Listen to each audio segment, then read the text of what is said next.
Assalamualaikum warahmatullahi wabarakatuh. Bertemu lagi dengan Bu Fitri dalam channel Belajar Online, Solusi Belajar di Era Digital. Anak-anak, bagaimana kabarnya hari ini? Semoga selalu sehat dan tetap semangat belajar ya.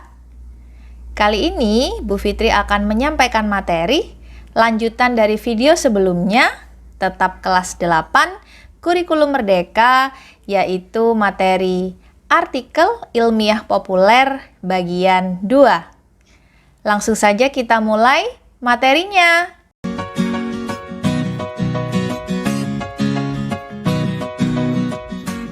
Artikel ilmiah populer bagian 2.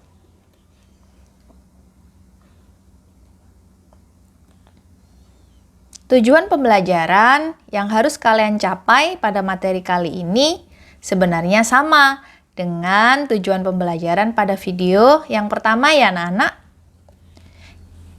Yang pertama, siswa dapat memahami artikel ilmiah populer, ciri-ciri, unsur-unsur, dan cara menuliskannya. Yang kedua, siswa dapat mengetahui perbedaan antara fakta dan opini, mengenal kalimat perbandingan dan analogi.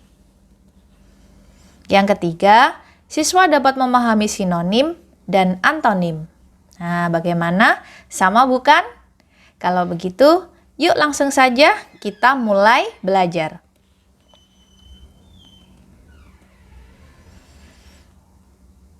Pertama, yang kita pelajari pada video yang kedua ini, mengumpulkan data dalam menulis artikel ilmiah populer. Jadi, sebelum kita menulis artikel ilmiah populer ini, kita harus mengumpulkan data-data yang diperlukan dalam penulisan artikel ilmiah populer. Cara seorang penulis artikel ilmiah populer untuk mengumpulkan data adalah sebagai berikut. Yang pertama, seorang penulis bisa melakukan wawancara. Apa yang dinamakan wawancara? Tentu, kata wawancara ini sudah tidak asing lagi di telinga kalian, bukan? Wawancara adalah kegiatan tanya-jawab yang dilakukan untuk mendapatkan data dan informasi secara lengkap, ya. Tentunya terhadap narasumber yang akan kita jadikan objek atau subjek untuk mendapatkan data dalam kita menulis artikel ilmiah populer. Hal yang diperlukan atau hal yang perlu dipersiapkan penulis itu sebagai berikut. Pertama, yang A, menentukan orang atau pihak yang akan diwawancara. Jadi, kita harus sesuaikan dulu topik atau tema kita dalam artikel yang akan kita tulis harus sesuai dengan narasumber yang akan kita hubungi. Jadi, ada sangkut pautnya ya anak-anak, ada hubungannya. Jangan sampai tema atau topik yang kita tulis justru mendapatkan narasumber yang salah. Begitu. Jadi, kita tentukan dulu siapa narasumber atau orang atau pihak yang akan kita wawancara. Yang B, menentukan daftar pertanyaan yang akan kita ajukan. Jadi kita harus membuat daftar pertanyaan dulu sebelum kita menemui orang yang akan kita wawancara. Kita buat daftar pertanyaannya, alangkah baiknya menggunakan beberapa kata tanya adik Simba. Atau adik Simba B ya, Bu Fitri sering mengajarkannya adik Simba B. Jadi adik Simba B adalah kata tanya apa, di mana, kapan, siapa, mengapa, bagaimana, dan jika perlu ada kata tanya berapa. Nah, kita susun dulu pertanyaannya supaya ketika di depan orang yang kita wawancara, kita tidak terlewat apa yang kita tanyakan. Jangan-jangan yang terlewat justru yang kita butuhkan dalam data yang akan kita tulis. Nah, jangan sampai seperti itu ya anak-anak. Jadi kita harus membuat pertanyaan dulu atau membuat daftar pertanyaan supaya tidak ada pertanyaan yang terlewat saat kita melakukan wawancara. Yang C, menentukan cara merekam hasil wawancara. Nah, dalam wawancara ini kita juga perlu menentukan ya, kita cara merekamnya bagaimana ya, yang mudah begitu.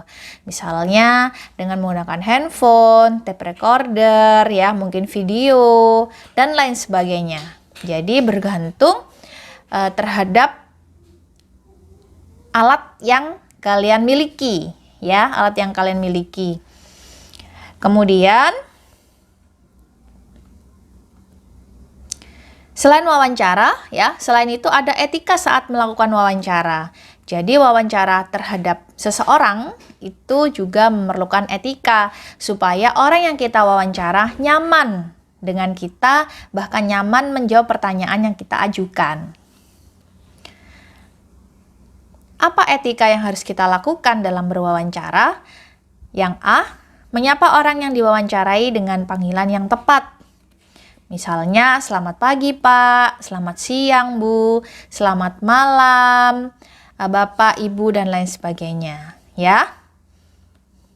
Kemudian yang B, memperkenalkan diri dengan bahasa yang baik dan memberikan informasi tentang diri kita secukupnya. Jadi tidak perlu terlalu banyak. Yang penting orang itu tahu bahwa kita namanya siapa, dari mana, kita akan mewawancarai orang tersebut, beliau, karena kita membutuhkan data yang berhubungan dengan topik ini. Bla bla bla, misalnya seperti itu.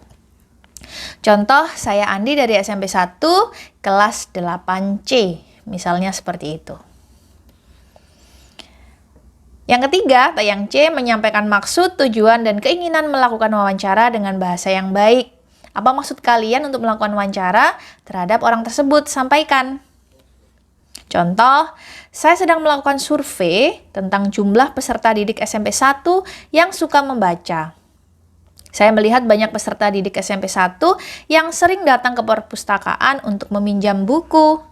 Apakah saya boleh mewawancarai Bapak untuk mendapatkan informasi tentang hal itu? Nah, jadi gunakan bahasa yang baik juga ya anak-anak. Sampaikan dengan bahasa yang baik bahwa kita memiliki maksud, tujuan, dan keinginan untuk melakukan wawancara terhadap beliau karena kita membutuhkan data bla bla bla, titik. Misalnya seperti itu. Tentunya bahasanya dengan bahasa yang santun, tidak tergesa-gesa, santai begitu ya. Oke. Selain wawancara, kita juga bisa menggunakan kuesioner. Kuesioner adalah daftar pertanyaan yang dibuat untuk mendapatkan sebuah informasi. Nah, daftar pertanyaan disusun menggunakan kalimat yang mengandung kata tanya. Sudah jelas ya anak-anak, karena kuesioner ini adalah daftar pertanyaan, otomatis kalimat yang kita ajukan harus menggunakan kata tanya. Kata tanyanya boleh tidak melewatkan adik Simba atau adik Simba B. Dan adik Simba atau adik Simba B ini misalnya apa, itu boleh lebih dari satu ya anak-anak. Jangan berpatokan bahwa apa itu harus satu, di mana harus satu, kapan harus satu. Tidak, kalian boleh menambahkan lebih dari satu. Misalnya apanya dua, kemudian bagaimananya bisa 3. Jadi bergantung porsi kebutuhan kalian untuk mencari data yang kalian butuhkan dalam menulis artikel ilmiah populer. Kedua, kata tanya adalah kata yang berfungsi memberikan respon dan tanggapan. Jadi kita berharap ketika kita menyampaikan pertanyaan terhadap orang yang kita wawancara, kita mendapatkan respon, kita mendapatkan tanggapan dari orang tersebut. Selanjutnya, jika menggunakan kuesioner, kalian dapat menggunakan bermacam-macam kata tanya untuk menyusun daftar pertanyaan. Seperti apa, di mana, kapan, siapa, mengapa, dan bagaimana yang disingkat adik Simba. Tadi sebelumnya sudah Bu Fitri sampaikan ya. Kata tanya ini juga dapat ditambahkan dengan bentuk lain seperti berapa, seperti apa, dan sejauh mana. Nah, jadi kalian silakan susun dulu daftar pertanyaannya supaya tidak ada pertanyaan yang terlewat saat kalian melakukan wawancara. Begitu ya anak-anak. Sebelum menyusun daftar pertanyaan kuesioner, kalian juga harus memperhatikan 2 hal sebagai berikut. Yang pertama, menentukan orang atau pihak yang akan mengisi kuesioner. Menentukan orang atau pihak yang akan mengisi kuesioner. Kalian bisa mengajukan pertanyaan terhadap seseorang, ya, mengumpulkan data dengan mengajukan pertanyaan terhadap seseorang, lebih dari orang yang kalian wawancara, misalnya orang biasa yang bukan kalian wawancara atau bukan narasumber. Bisa kalian instruksi untuk mengisi kuesioner atau pertanyaan yang kalian buat demi mendapatkan data yang kalian butuhkan dalam menulis artikel ilmiah populer. Menentukan daftar pertanyaan yang akan diajukan. Jadi, dua ini adalah hal yang perlu kalian perhatikan dalam menyusun daftar pertanyaan berupa kuesioner terhadap seseorang untuk mendapatkan data dalam menulis artikel ilmiah populer. Begitu ya anak-anak, apakah kalian sudah paham? Ya. Perhatikan contoh kuesioner berikut ini. Ini hanya contoh, kalian bisa membuat pertanyaan yang sesuai dengan kebutuhan data yang akan kalian tulis di artikel ilmiah populer kalian. Kuesioner budaya membaca peserta didik 8C. Pertanyaan, berapa banyak buku yang kalian baca dalam seminggu? A. 1-2 buku, B. 3-5 buku, C. lebih dari 5 buku. Yang kedua, jenis buku apa yang kalian koleksi? Buku fiksi? A, yang B buku non-fiksi, dan C keduanya. Pertanyaan tidak dipatok hanya 2 seperti ini, tidak, bergantung kebutuhan kalian untuk mendapatkan data. Kemudian pilihan ganda A, B, C, D juga bergantung dengan kebutuhan data yang akan kalian ingin dapatkan. Seperti itu. Pertanyaannya bebas, yang penting berhubungan dengan data yang akan kalian ambil.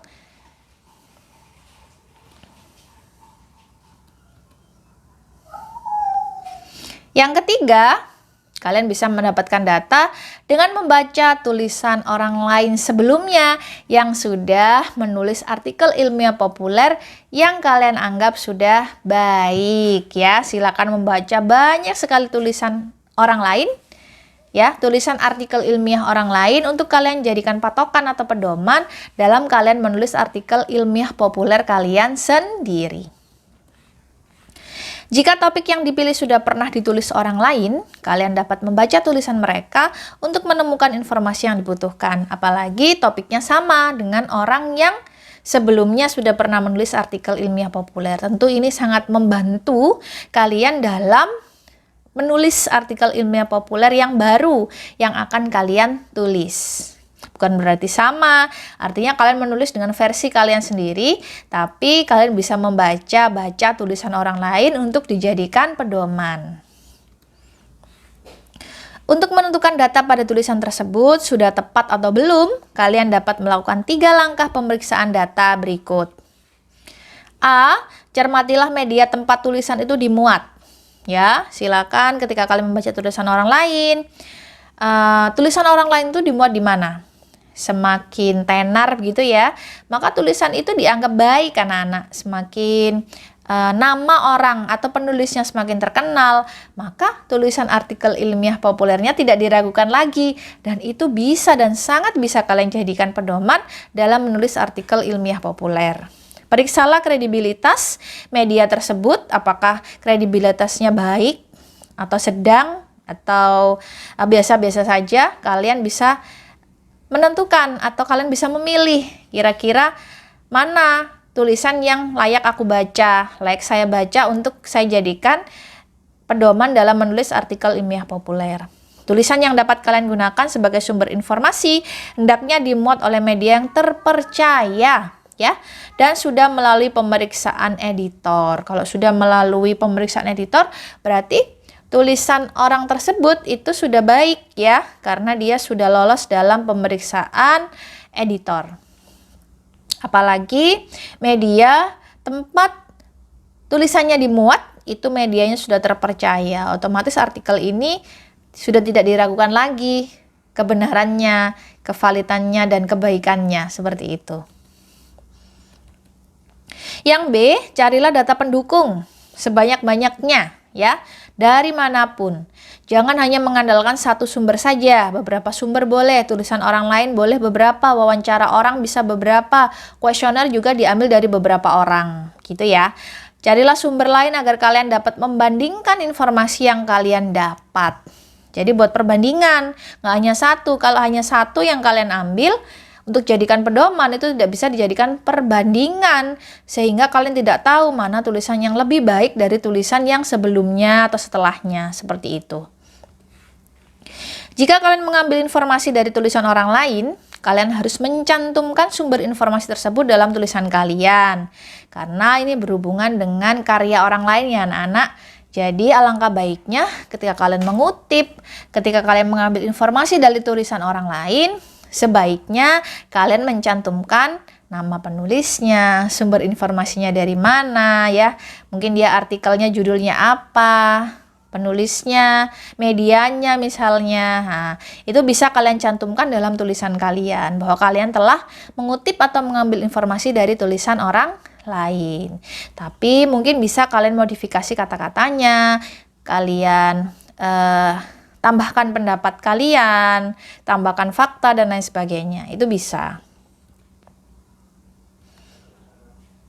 Yang kedua, kita akan belajar mencermati langkah penulisan artikel ilmiah populer lagi. Kira-kira bagaimana ya dalam kita atau beberapa langkah yang harus kita tempuh, yang harus kita lalui dalam penulisan artikel ilmiah populer. Langkah-langkah penulisan artikel ilmiah populer adalah sebagai berikut. Yang pertama, tentukan topik artikel. Topik adalah hal yang dibicarakan dalam artikel. Jadi topiknya mau apa? Tentukan dulu, dikerucutkan, dispesifikkan gitu ya. Supaya tidak melebar ke mana-mana dan tidak terlalu luas pembahasan atau penulisan artikel ilmiah populer kalian.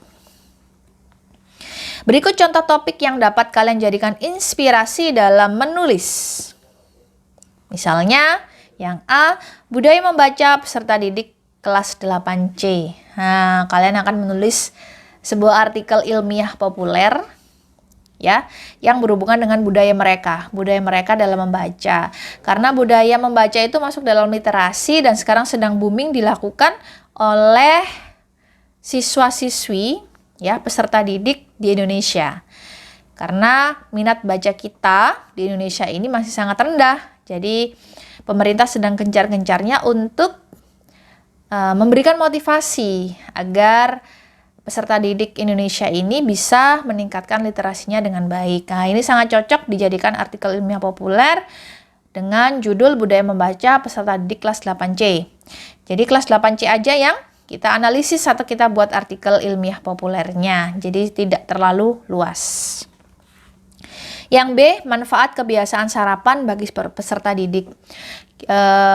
Sebagian besar peserta didik itu ketika berangkat sekolah pagi, mereka tidak sempat untuk sarapan. Padahal sarapan itu sangat baik untuk metabolisme tubuh kita dalam konsentrasi ya, konsentrasi menerima pembelajaran, konsentrasi kita supaya fokus terhadap orang-orang di sekitar kita, terhadap pembelajaran yang kita dapatkan di sekolah. Nah, ini sangat tidak sinkron sepertinya ya.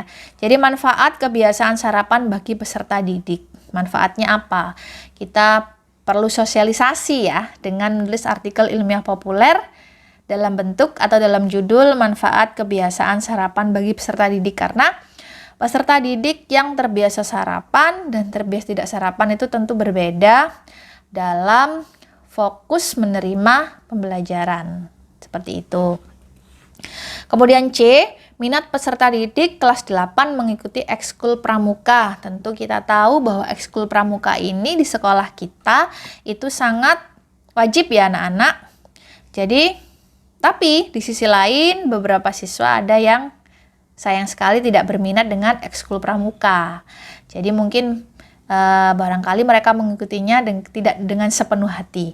Jadi ini kita boleh angkat karena ini di dunia pendidikan ekskul pramuka termasuk ilmiah populer. Jadi kita boleh angkat sebagai artikel ilmiah populer dengan judul minat peserta didik kelas 8 mengikuti ekskul pramuka.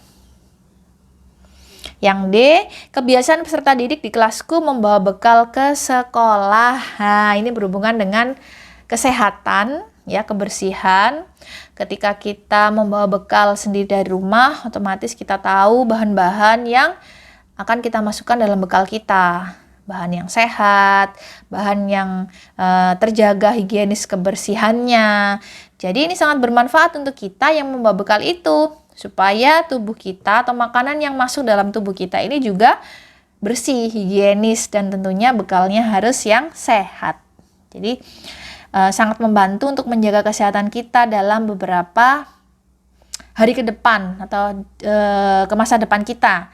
Jadi kalau kita sehat, otomatis kita beraktivitas juga sangat mudah dengan fokusnya, dengan konsentrasinya, seperti itu. Jadi ini juga layak untuk dijadikan artikel ilmiah populer. 2. Tentukan tujuan penulisan artikel. Jadi dalam menulis artikel ilmiah populer, kita juga perlu tujuan. Karena sesuatu yang akan kita lakukan itu harus memiliki tujuan yang jelas. Perhatikan contoh tujuan penulisan artikel berikut. Nah, ini contoh topik dan tujuan penulisan artikel ilmiah populer. Topik artikelnya adalah budaya membaca peserta didik kelas 8C. Tujuannya apa ya kira-kira anak-anak? Untuk mendapatkan informasi tentang jumlah buku yang dibaca peserta didik kelas 8C dalam 1 bulan. Nah, dalam 1 bulan aja dan dalam kelas 8C aja ya anak-anak. Itu yang dimaksud dengan spesifik. Itu tujuannya. Otomatis kalau kita tahu tujuan yang akan kita tempuh atau kita lakukan, dalam menulisnya pun kita tahu arah. Jadi tidak kemana-mana, seperti itu ya Nana. Jadi kita harus tahu tujuan kita menulis artikel ini untuk apa. Tentukan dulu tujuannya. Topik yang kedua, kebiasaan sarapan bagi peserta didik. Tujuannya untuk mengetahui banyaknya peserta didik di kelas yang sarapan sebelum ke sekolah. Jadi kira-kira siapa yang sudah sarapan di sekolah, siapa yang belum. Kemungkinan kita bisa analisis siapa yang lebih fokus, siapa yang bisa menerima pelajaran dengan baik, dan seterusnya. Kemudian topik yang ketiga, minat peserta didik kelas 8 mengikuti ekskul pramuka. Tujuannya untuk mengetahui banyaknya peserta didik kelas 8 yang mengikuti ekskul pramuka. Ya, siapa yang ikutnya secara sepenuh hati. Dia tidak mau ikut siapa, minatnya banyak apa enggak, ya. Itu harus kita tentukan dulu atau kita tahu dulu tujuan penulisannya. Yang keempat, kebiasaan peserta didik di kelasku membawa bekal ke sekolah. Tujuannya untuk mengetahui banyaknya peserta didik kelas 8 yang membawa bekal sendiri dari rumah dan siapa yang tidak membawa bekal dari rumah, misalnya membeli di kantin dan lain sebagainya. Begitu. Jadi intinya kita harus tahu tujuan penulisan artikel dan itu sangat penting dalam penulisan artikel ilmiah populer. 3. Tentukan cara mendapatkan informasi yang dibutuhkan. Berikut beberapa cara untuk mendapatkan informasi. Ya, bisa dengan wawancara. Seperti tadi anak-anak menyebarkan kuesioner atau daftar pertanyaan kepada orang lain. Kemudian C, membaca tulisan orang lain. Dan ini tidak hanya satu, bisa beberapa, supaya ada perbandingan. Yang keempat, tulis pendapat kalian berdasarkan informasi yang ditemukan. Jangan lupa ditulis contoh pendapat yang kalian dapatkan dari mendapatkan informasi. Anak yang gemar membaca memiliki banyak pengetahuan yang dapat membantu mereka meraih prestasi. Anak yang gemar membaca memiliki banyak pengetahuan yang dapat membantu mereka meraih prestasi. Ini mungkin masuk dalam artikel ilmiah populer yang budaya membaca kelas 8C tadi ya anak-anak. Jadi pendapat yang keluar adalah anak yang gemar membaca memiliki lebih banyak pengetahuan yang dapat membantu mereka meraih prestasi daripada anak yang tidak gemar membaca. Seperti itu. Yang kelima, tulislah artikel kalian berdasarkan semua informasi yang kalian temukan. Tulislah artikel kalian berdasarkan semua informasi yang kalian temukan. Jadi dalam penulisan artikel ini, informasi yang kalian dapatkan harus kalian tulis ya anak-anak. dalam artikel ilmiah populer kalian dan harus sesuai, tidak boleh ditambah, dikurang. Jadi apa yang kalian dapatkan ya itu yang kalian tulis, seperti itu. Contoh. Nah, ini adalah contoh artikel ilmiah populer yang judul 1 tadi ya, topik 1, peserta didik kelas 8C sangat suka membaca buku. Ternyata ketika dia melakukan atau mengambil data dari wawancara, kuesioner, dari membaca tulisan orang lain, ternyata dia mendapatkan judul artikel ilmiah populer yang dia tulis itu adalah peserta didik kelas 8C sangat suka membaca buku. Dan ini hasil tulisannya. Ini boleh kalian skip atau kalian pause untuk kalian baca sendiri di rumah ya. Ini adalah salah satu contoh penulisan artikel ilmiah populer yang sudah benar.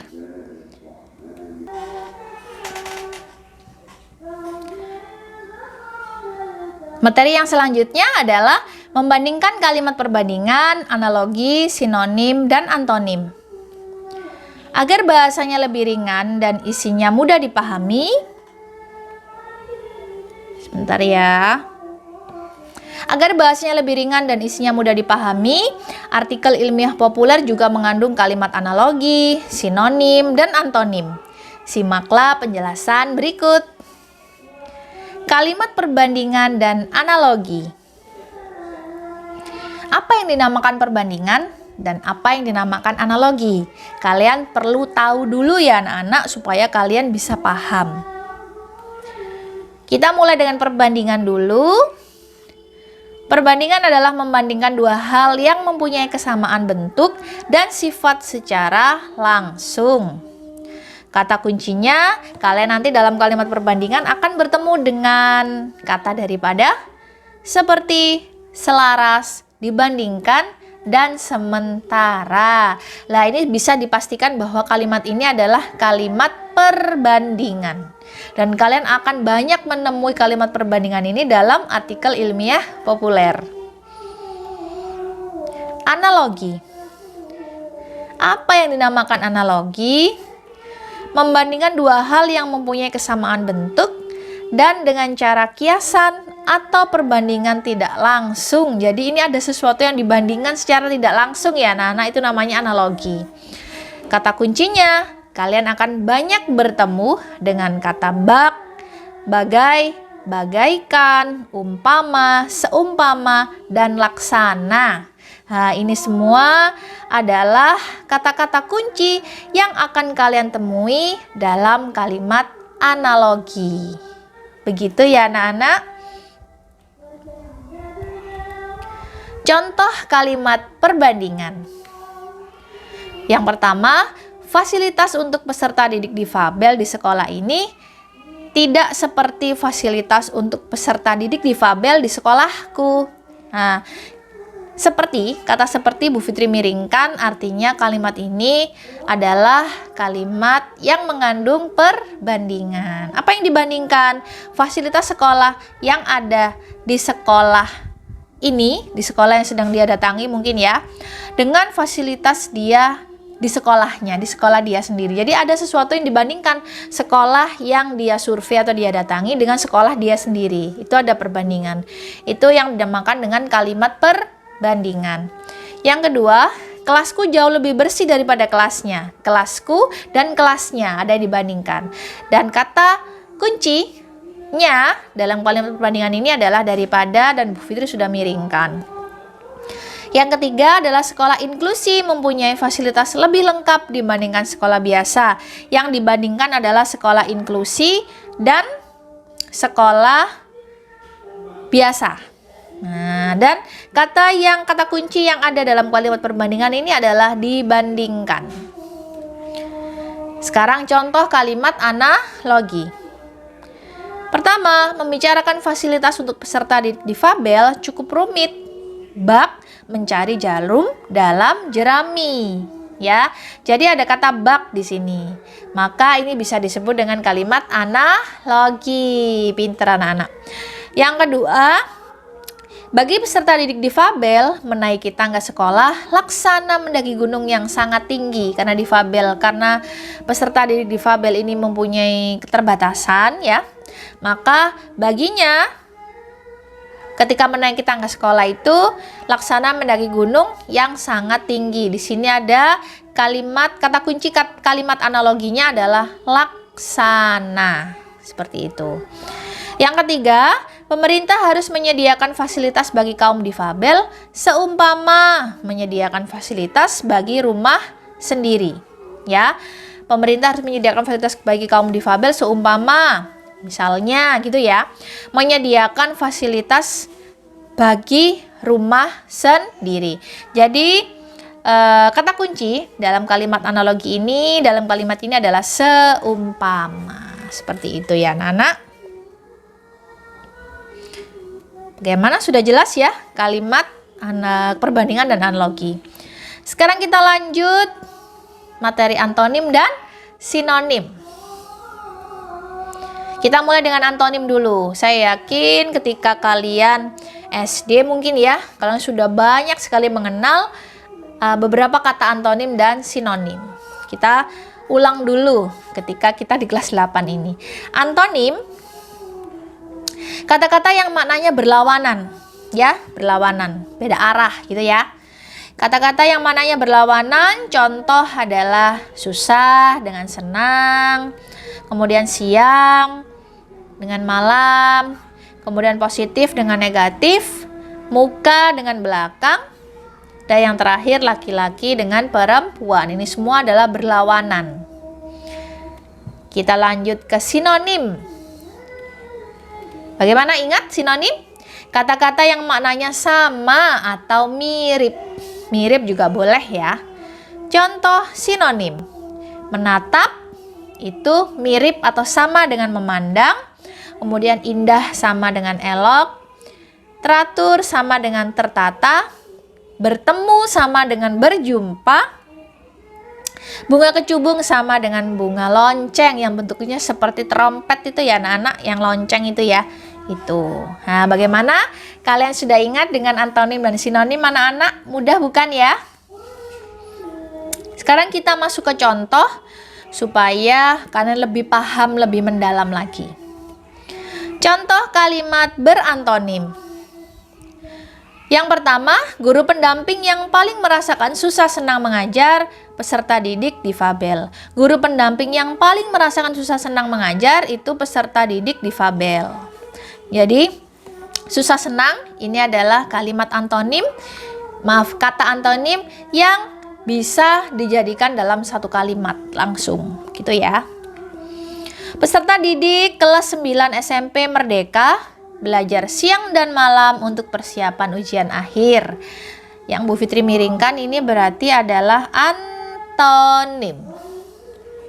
Yang ketiga, kita harus membangun pikiran positif dalam melihat peserta didik difabel, bukan pikiran negatif. Antonimnya adalah positif dan negatif. Gedung muka belakang SMP Merdeka dipasang ram untuk peserta didik difabel. Muka belakang, antonim ya. Yang kelima, semua peserta didik baik laki-laki maupun perempuan menyemangati peserta didik difabel agar rajin belajar. Yang Bu Fitri miringkan laki-laki dan perempuan dan merupakan antonim. Tentu sangat mudah bukan anak-anak antonim? Tapi antonimnya dijadikan dalam satu kalimat ya. Sekarang contoh kalimat bersinonim. Pertama, peserta didik baru dengan kruk itu memandangku. Saya miringkan, Bu Fitri miringkan dan Bu Fitri tebalkan ya. Sama dengan peserta didik baru dengan kruk itu menatapku. Kata memandang dan menatap adalah bersinonim. Yang kedua, karena pernah kecelakaan, Lala memakai kursi roda ke sekolah. Karena pernah kecelakaan, Lala menggunakan kursi roda ke sekolah. Kata memakai dan menggunakan adalah bersinonim. Lagi, sampai bertemu minggu depan, kata Bu Guru. Sampai berjumpa minggu depan, kata Bu Guru. Kata bertemu dan berjumpa adalah bersinonim. 4. Peserta didik yang sedang belajar dilarang berbicara. Peserta didik yang sedang belajar dilarang mengobrol. Nah, kata berbicara dan mengobrol adalah bersinonim. Yang kelima, pemandangan di sekitar Gunung Bromo sangat indah. Pemandangan di sekitar Gunung Bromo sangat elok. Kata indah dan elok adalah bersinonim. Tentu kelima kalimat tadi dalam beberapa contoh kalimat antonim dan sinonim akan lebih mendalam, membuat kalian mengerti bahwa perbedaan antara antonim dan sinonim itu seperti apa. Terima kasih anak-anak sudah mendengarkan penjelasan tentang artikel ilmiah populer bagian kedua dari Bu Fitri.